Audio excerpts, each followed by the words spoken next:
Having rescued Jeanette Burton from the Chamber of Serpents, Wong Tai has forced her against her will to accompany him to the subterranean treasure vault of Atea, White Queen of Tohr. Led by the Shan of Rator and Paul Darno, the Ratorian army, moving rapidly through the jungle toward the walled city of Tohr, is joined a short distance from their goal by Uka, who reports the death of Temur and Poltar. Meanwhile, following the killing of Mungo by Tarzan, O'Rourke, Kailuk, and the ape-man have stealthily entered the jewel pits under cover of darkness in an attempt to free the pit slaves and lead them in an attack upon the palace. As Tarzan and his two friends creep past the shelter of the sleeping guardsmen toward the nearest slave shed, one of the yellow men awakens, sees them, and rouses his companions. Tarzan, O'Rourke, and Kailuk run for the slave shed, followed by the awakened Taurian.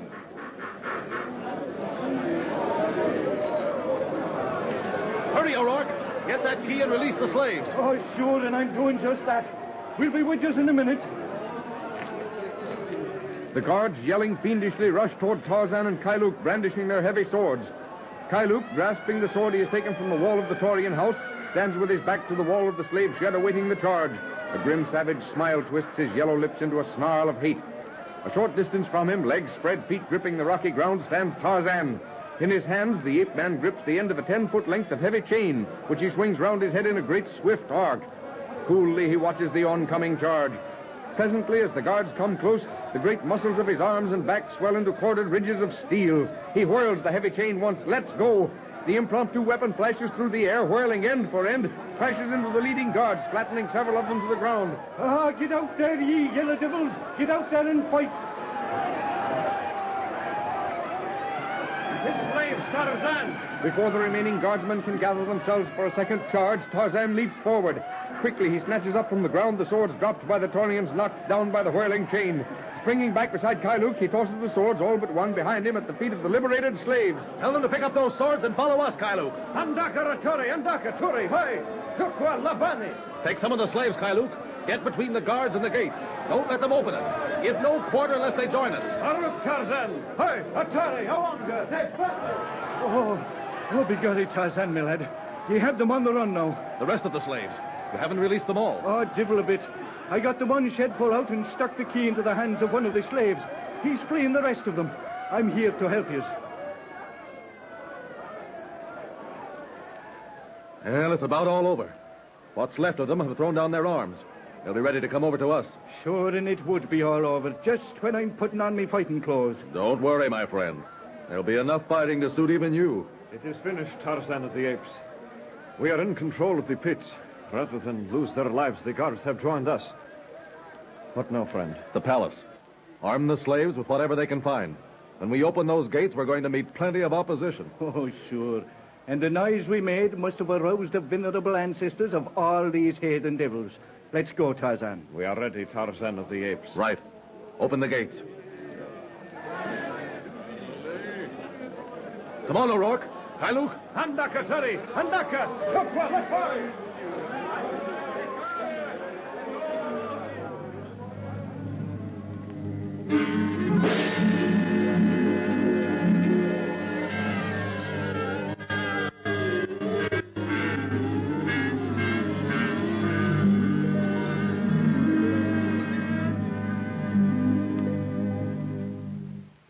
Far beneath the palace of Tohr in Atea's treasure cave, Jeanette Burton stands near the closed door of the vaulted, dimly lit cavern.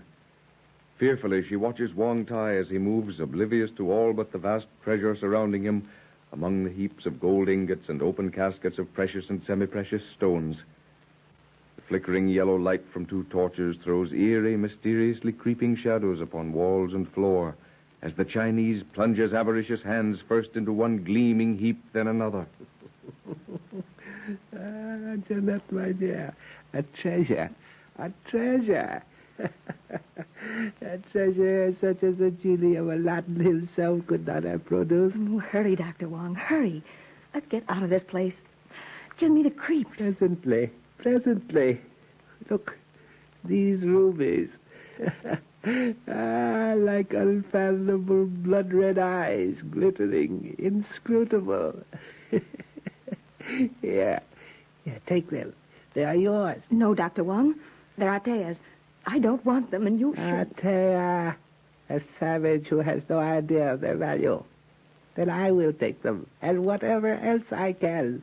And sometime we will return to this... What was that? Listen.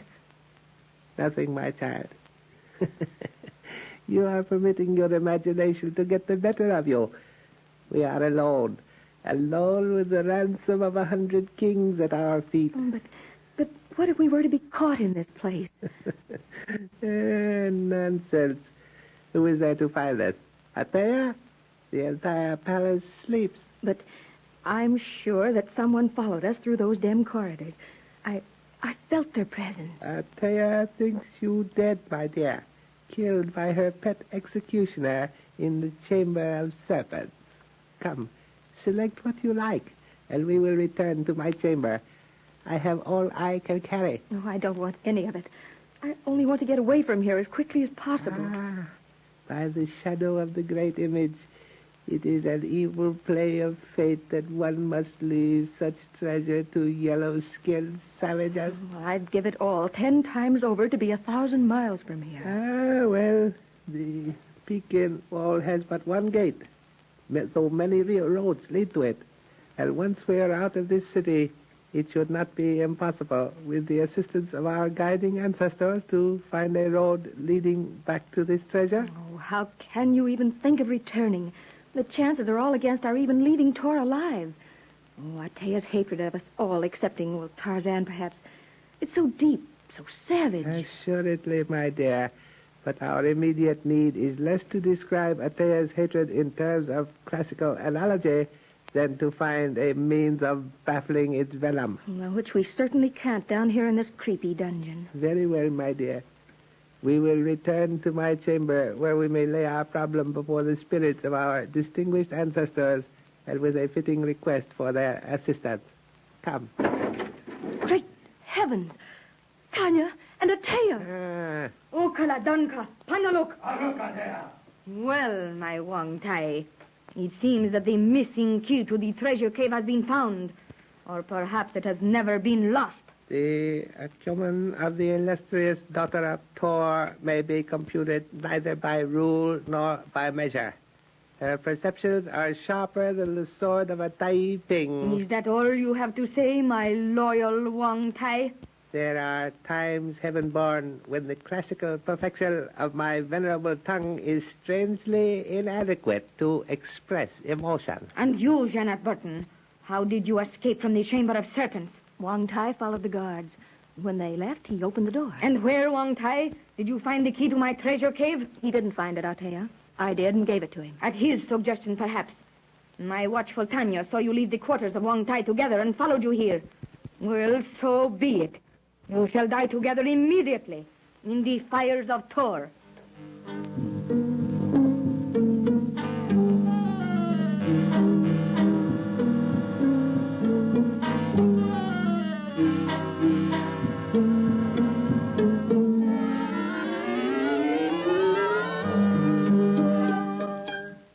Meanwhile, led by Tarzan, O'Rourke, and Kailuk, the horde of freed slaves armed with clubs, lengths of chain, and weapons taken from guards and warriors overpowered in the dark streets are moving grimly onward toward the palace.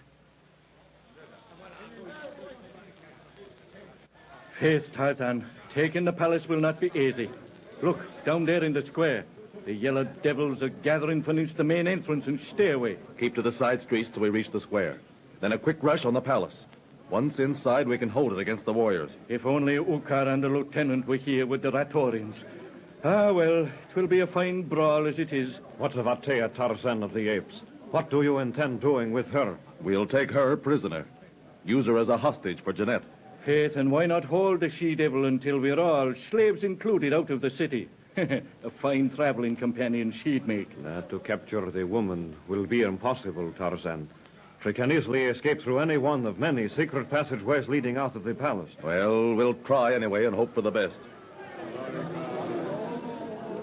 Now what?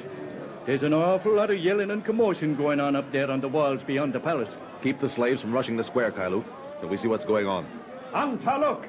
Atari! The Taurians are forming their towers there before the palace and marching toward the walls. Only some of them. Plenty left to make it interesting for us.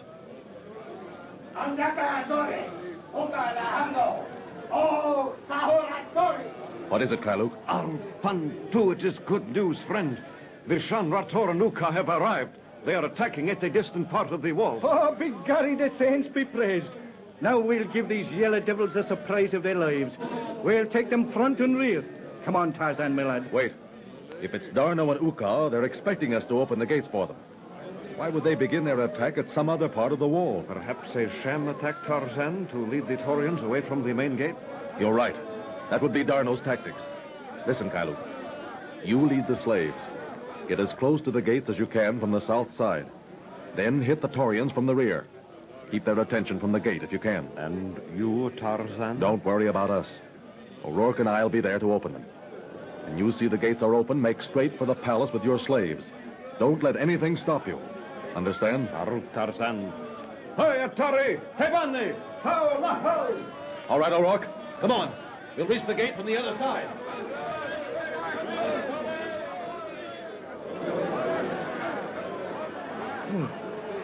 The heathen devils have seen us.